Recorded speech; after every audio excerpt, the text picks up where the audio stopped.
오늘 우리에게 주시는 하나님의 말씀은 예레미야 40장 1절에서 6절까지의 말씀입니다. 사령관 느부사라단이 예루살렘과 유다의 포로를 바벨론으로 옮기는 중에 예레미야도 잡혀 사슬로 결박되어 가다가 라마에서 풀려난 후에 말씀이 여호와께로부터 예레미야에게 임하니라. 사령관이 예레미야를 불러다가 이르되 내 하나님 여호와께서 이곳에 이 재난을 선포하시더니 여호와께서 그가 말씀하신 대로 행하셨으니 이는 너희가 여호와께 범죄하고 그의 목소리에 순종하지 아니하였으므로 이제 이루어졌도다. 이 일이 너희에게 임한 것이니라. 보라, 내가 오늘 내 손에 사슬을 풀어 너를 풀어주노니 만일 내가 나와 함께 바벨론으로 가는 것을 좋게 여기거든 가자, 내가 너를 선대하리라. 만일 나와 함께 바벨론으로 가는 것을 좋지 않게 여기거든 그만두라. 보라, 온 땅이 내 앞에 있나니 네가 좋게 여기는 대로 옳게 여기는 곳으로 갈지니라 하니라. 예레미야가 아직 돌이키기 전에 그가 다시 이르되 너는 바벨론의 왕이 유다 성읍들을 맞도록 세운 사반의 손자 아이감의 아들 그드랴에게로 돌아가서 그와 함께 백성 가운데 살거나 네가 옳게 여기는 곳으로 가거나 할지니라 하고 그 사령관이 그에게 양식과 선물을 주어 보내매 예레미야가 미스바로 가서 아이감의 아들 그드랴에게로 나아가서 그 땅에 남아있는 백성 가운데서 그와 함께 사니라. 아멘. 예레미야 40장 1절에서 6절 말씀을 가지고 예레미야의 선택이란 제목으로 함께 은혜 나누겠습니다. 별의 순간이란 말이 있습니다. 그 미래에 결정적으로 영향을 미치는 어떤 선택, 행동, 사건을 얘기하는 것입니다. 살면서 어떤 계기가 있는데 그때 어떤 선택을 하느냐, 어떤 행동을 하느냐에 따라서 우리의 인생의 판도가 바뀐다. 마치 세상의 별처럼 드러나는 때가 한 번은 있다. 그런 뜻일 것입니다. 오늘 본문을 보면서 예레미야에게도 그와 비슷한 선택의 순간이 왔다, 이런 생각이 들었습니다. 그는 평생 천대받고 무시당했습니다. 뺨맞고 잡히고 던져지고 그렇게 40년을 살았지요. 그의 청춘도 젊음도 다 지나갔습니다. 이제는 나이도 많이 들었습니다. 그때 기적과 같이 그에게 완전히 새로운 미래가 보장된 선택의 순간이 주어졌다라고 하는 것입니다. 그는 이 별의 순간을 잡았을까요?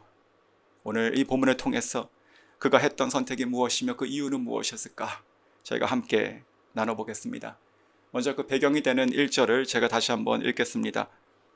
사령관 느부사라단이 예루살렘과 유다의 포로를 바벨론으로 옮기는 중에 예레미야도 잡혀 사슬로 결박되어 가다가 라마에서 풀려난 후에 말씀이 여호와께로부터 예레미야에게 임하니라. 자, 바벨론의 군대의 사령관 느부사라단이 포로로 바벨론으로 끌려가고 있던 유대인 무리 중에서 예레미야를 발견하고 그를 풀어준다라고 하는 것이죠. 이 본문을 읽으면 약간 좀 혼동이 될 수가 있습니다. 왜냐하면 39장에서 이미 예루살렘이 완전히 함락되었을 때 느부갓네살 왕을 통해서 시위대 뜰에 갇혀 있었던 예레미야는 풀려났었기 때문에 그렇습니다. 그런데 오늘 지금 본문을 보니까 다시 사슬, 즉 수갑에 묶여서 끌려가고 있다라고 하는 것이잖아요. 아마도 39장 이후에 그는 풀려나서 지내다가 그를 알아보지 못했던 군사에 의해서 다시 소집되고 포박되고 지금 바벨론으로 끌려가고 있는 유대인 무리에 속해 있었을 것이다 라고 하는 것이죠. 그것을 발견했던 이 느부사라단이 행렬을 중지시키고 그를 다시 풀어주고 있는 것입니다. 즉 40장과 39장에서 지금 두 번의 잡힘과 노임이 등장하고 있다라는 것이죠. 자, 그를 풀어줬던 이 느부사라단이 예레미야에게 한 첫 말이 2절과 3절입니다. 2절, 사령관이 예레미야를 불러다가 이르되 내 하나님 여호와께서 이곳에 이 재난을 선포하시더니 여호와께서 그가 말씀하시던 대로 행하셨으니 이는 너희가 여호와께 범죄하고 그의 목소리에 순종하지 아니하였으므로 이제 이루어졌도다. 이 일이 너희에게 임한 것이니라. 자, 2절과 3절을 읽으면서 좀 당황스럽지 않습니까? 이것이 지금 예레미야가 하는 말이 아니라 점령군 사령관의 입에서 나오고 있다는 것이죠. 그는 예루살렘 성벽과 성전을 불태웠던 장본인이고 그리고 지금 수많은 사람들을 잡아가고 있는 사람입니다. 그런데 그의 입장에서 보면 그저 이 유다인들이 초라하고 조롱거리로밖에 보이지 않아야 되는 것인데 어찌 이렇게 정확한 얘기를 하고 있는가라고 하는 것이죠. 정작 하나님께서는 이 예레미야를 통해서 40년 동안 지금 이 이야기를 유다 백성에게 하셨습니다. 근데 그들은 경고를 듣지 않았고 거역했다라는 것이죠. 근데 어떻게 지금 이 점령군 사령관의 입에서 하나님께서 이스라엘을 멸망시킬 수밖에 없었던 그 이유와 원인이 무엇이었는지, 그리고 하나님의 공의의 심판에 대해서 정확하게 얘기하고 있다라고 하는 것, 참 놀라운 일이 아닐 수 없습니다. 자, 그러면서 이 느부사라단이 예레미야에게 4절과 5절 통해 가지고 선택을 하게 합니다. 조금 긴 본문이지만 오늘의 핵심 내용이기 때문에 다시 한번 제가 읽어드리겠습니다. 보라, 내가 오늘 내 손에 사슬을 풀어 너를 풀어주노니 만일 내가 나와 함께 바벨론으로 가는 것을 좋게 여기거든 가자. 내가 너를 선대하리라. 만일 나와 함께 바벨론으로 가는 것을 좋지 않게 여기거든 그만두라. 보라, 온 땅이 내 앞에 있으니 내가 좋게 여기는 대로 옳게 여기는 곳으로 갈지니라 하니라. 예레미야가 아직 돌이키기 전에 그가 다시 이르되 너는 바벨론의 왕이 유다 성읍들을 맞도록 세운 사반의 손자 아히감의 아들 그다랴에게로 돌아가서 그와 함께 백성 가운데 살거나 내가 옳게 여기는 곳으로 가거나 할지니라 하고 그 사령관이 그에게 양식과 선물을 주어 보내매. 자, 이 4절과 5절을 정리하면 두 가지 큰 선택지가 있다는 것이고 또 그 안에 한 가지 더 세 가지 세부 선택지가 있다라고 하는 것이죠. 즉 다 갖춘 바벨론으로 가서 선대를 받을 것이냐, 아니면 다 부서진 유다 땅으로 돌아가서 비천하게 살 것이냐, 이것입니다. 그리고 유다 땅으로 머무르는 것은 또 두 가지의 옵션이 나와 있었습니다. 하나는 총독집에 가서 보호와 그리고 약간의 선대, 선처를 받고 살 것이냐, 아니면 원하는 아무 데나 가서 너가 스스로 살 것이냐라고 하는 내용이었습니다. 자, 바벨론 그리고 총독집, 아무 데나, 이 세 가지 중에서 가장 이 예레미야 개인으로 봤을 때 자유로운 선택은 어디였을까요? 저는 만약 제가 예레미야라면 그러한 선택지는 아마도 아무 데나였을 것이다. 그 아무 데나가 나의 고향이 되면 되니까요. 그리고 이미 하나님께서 명하셔서 그곳에 나의 땅도 샀잖아요. 그러니까 또 관리도 할 수 있는 것이고요. 반면에 가장 화려한 변신을 할 수 있는 곳은 어디였을까요? 그동안에 내가 살아갔던 모든 고생들을 다 보상받을 수 있는 곳, 나의 인생을 새롭게 시작할 수 있는 곳, 그것은 바로 바벨론이었다라는 것입니다. 오늘 이 본문 가운데 선대하리라 라고 하는 말이 나오죠. 자, 39장 나왔었는데요. 이 히브리 원어는 아심입니다. 이 뜻은 무엇이냐면 어떤 것을 어떤 위치에 놓다, 지정하다, 이런 뜻이에요. 즉 선대하리라 라고 하는 것은 아마도 직을 하사하겠다, 이런 뜻이었을 것이다 라는 것입니다. 바벨론으로 가면 그저 안전하게 넉넉하게 사는 것이 아니라 어떠한 지위가 보장되어 있다라고 하는 것이죠. 자, 예레미야가 바벨론으로 갔다 한들 또한 그래서 그것을 이해할 수 있었을 것입니다. 그는 소명을 받고 40년 동안 정말 외길을 달려왔습니다. 하나님의 진노를 외쳤고 바벨론에 항복하는 것이 하나님의 뜻이다, 사는 길이다 라고 그는 외쳤습니다. 참으로 아픈 마음으로 울면서 그렇게 외쳤죠. 자, 그리고 정말로 지금 그 말씀이 이루어져서 예루살렘이 지금 폐허가 됐다라고 하는 것이지요. 지난 16일이었는데요. 10월 16일 그 IT에서 사역하던 미국과 캐나다 선교사 17명이 납치가 됐다는 뉴스를 보았습니다. 이것이 계기로 지금 그곳의 상황이 어떤지 기사화된 것을 읽게 되었는데 대략 이렇습니다. 그 IT 내 인권센터가 있는데 거기서 개수한 것에 따르면 올해 1월에서 9월까지 외국인 29명을 포함한 628명이 납치가 되었는데 그 상승세가 7월에 31명, 8월에 73명, 그리고 9월에 117명, 이런 식으로 계속 가파르게 올라가고 있다라고 하는 것이지요. 그들은 사람을 납치하고 이후에 그 사람의 몸값을 매겨서 수백 달러에서 수백만 달러를 요구하여 그 사람들을 풀어주고 있다라고 하는 것이죠. 불안한 시민들 그리고 노동자들, 이들이 지금 파업을 연일 선포하고 있습니다. 특히 지난 8월에 큰 대지진이 있었잖아요. 그 후에 재건 활동을 하고 있는 많은 NGO 혹은 선교사들, 이들도 다 지금 표적에 다 들어가고 있다라고 하는 것이죠. 그러면서 그 기사는 이렇게 정리합니다. 현재 IT의 수도는 약 40%가 갱단에 장악되어 있다라고 하는 것이죠. 지난 16일 날 납치되었던 그 미국 선교사들 납치한 그 배후 조직이 나왔는데 그것은 400마우조라고 하는 것입니다. 이 조직은, 이 갱단은 대지진 이후에 폭삭 주저앉았을 때 남아있었던 그 이재민들 그 사이에 모여 살고 있던 지역에서 발생했다라고 하는 안타까운 또 이야기인 것이죠.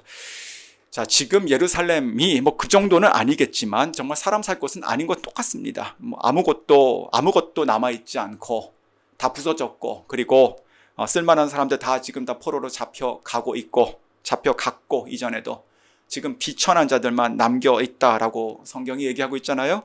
예레미야가 바빌론을 선택한들 누가 비난하겠습니까? 마침 그곳에 자신을 선대하겠다고 약속까지 있으니 그가 갈 수도 있는 것이다 생각이 드는 것이죠. 하지만 그의 선택은 달랐습니다. 그것이 바로 6절입니다. 6절, 예레미야가 미스바로 가서 아히감의 아들 그다랴에게로 나아가서 그 땅에 남아있는 백성 가운데서 그와 함께 사니라. 자, 그는 유다 땅에 남았습니다. 그 미스바에 있는 그다랴 총독집으로 들어가게 됩니다. 그런데 사실 이것은 예레미야에게 가장 힘들고 불편한 선택이었을 것입니다. 온 나라를 파괴했던 그 점령국이 세운 총독, 그 집에 들어가 산다는 것이잖아요. 남은 자들의 입장에서 보면 그는 자기 동족을 다 잡아간 나라, 바로 친바벨론 사람으로 밖에 비춰지지 않을 수 있는 것이지요. 하지만 예레미야는 사명을 따라서 유다 땅에 남겨진 백성들과 함께 남기를 선택했다라는 것입니다. 다 부서진 예루살렘 북쪽 가까이 있었던 이 미스바라고 하는 작은 동네, 거기 머물면서 하나님께서 약속하신 대로 이 황폐한 성읍이, 이 나라가 다시 재건될 것이다 라고 하는 것을 바라봤을 것입니다. 이제까지는요, 그가 표현한 대로 그의 머리가 물이 되고 눈이 눈물의 근원이 되어서 주야로 울었지만, 이제부터는 챕터가 바뀌었으니 하나님께서 하실 그 회복을 바라보고 살았을 것이다 라는 것입니다. 그리고 그는 남아있는 백성들에게 함께 거하며 이렇게 전했을 것입니다. 우리가 이렇게 다 망가졌지만 여호와께서 고치시고 회복하십니다. 이제라도 우리의 죄악을 낱낱이 하나님께 회개하고 돌아갑시다. 다 무너졌지만 이것이 끝이 아닙니다. 하나님께서는 새 일을 행하십니다. 70년이 지나면 잡혀갔던 백성들이 다 돌아오게 됩니다. 빼앗겼던 모든 보화들도 다 가지고 올 것입니다. 와서 성전과 도시가, 말씀과 예배가 회복될 것입니다. 하나님의 나라와 백성의 영광이 다시 이 땅에 회복될 것입니다. 반드시 그렇게 하십니다. 그러니 일어나십시오. 그리고 자녀들을 그렇게 가르치십시오. 우리는 다 함께 그날을 준비해야 됩니다. 이렇게 외쳤을 것입니다. 말씀 묵상하면서 한국 초기 선교 역사에도 비슷한 선교사님이 계셨다는 생각이 들었습니다. 많은 분들이 계셨겠지만 그 헌트 선교사님, 미국 선교사님이시죠. 윌리엄 헌트 선교사는 1897년에 한국에 들어와서 황해도 지역을 중심으로 선교 사역을 했습니다. 그의 아내 되셨던 사모님은 1905년에 먼저 세상을 떠났습니다. 그 직전에 아들을 하나 낳았는데 그 아들의 이름이 브루스 헌트예요. 한국 이름으로 한부선 선교사라고도 합니다. 그의 일화 중에 이런 이야기가 있습니다. 해방전 1941년 신사참배를 거부하고 그가 투쟁하는 것으로 이유로 일본 경찰에게 잡혀서 그는 투옥되게 됩니다. 추운 겨울이 왔습니다. 그가 입고 있었던 작은 외투 한 벌 외에는 그 감방에 아무것도 없었습니다. 그는 얼어 죽을 것 같아서 요를 하나 달라고 요청했습니다. 그것이 거절되었습니다. 그러면서 계속 그 일본 순사들은 온갖 고문과 그리고 협박을 하게 됩니다. 하지만 그의 신앙은 꺾이지 않았습니다. 그러면서 어느 날 그가 소장실로 불려가게 됐죠. 들어가니 아주 말끔하게 교육을 잘 받은 것 같은 같이 생긴 일본 순사 한 명이 거기에 테이블에 앉아서 이렇게 얘기하더라는 것입니다. 당신은 미국 사람이 아니요, 미국으로 돌아가시오. 선택하시오. 미국으로 집으로 돌아가든지 아니면 저 지푸라기를 가지고 다시 감방으로 가든지 하십시오. 자, 그때 이 헌트 선교사께서 이렇게 대답했다는 기록입니다.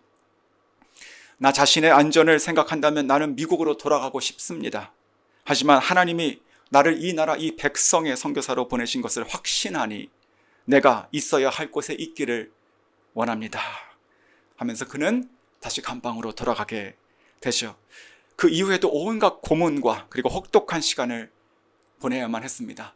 그리고 나서 도저히 그가 회심하지 않고 신앙을 꺾지 않으니 이 순사들은요 1942년에 포로 교환 형식으로 그를 강제 추방 미국으로 보내게 됩니다. 그리고 나서 들어올 수가 없었죠. 그런데 2차 세계대전이 끝나고 메가더 장군이 여행 허가서를 쓰게 되고 그가 다시 1946년에 한국으로 돌아오게 됩니다. 그러면서 그 이후에는 부산을 중심으로 활동을 하게 되며 특별히 부산에 있는 고신대에서 가르치며 많은 목회자를 양성해서 지금의 한국 교회들을 세우는 데 큰 공로를 끼치게 됩니다.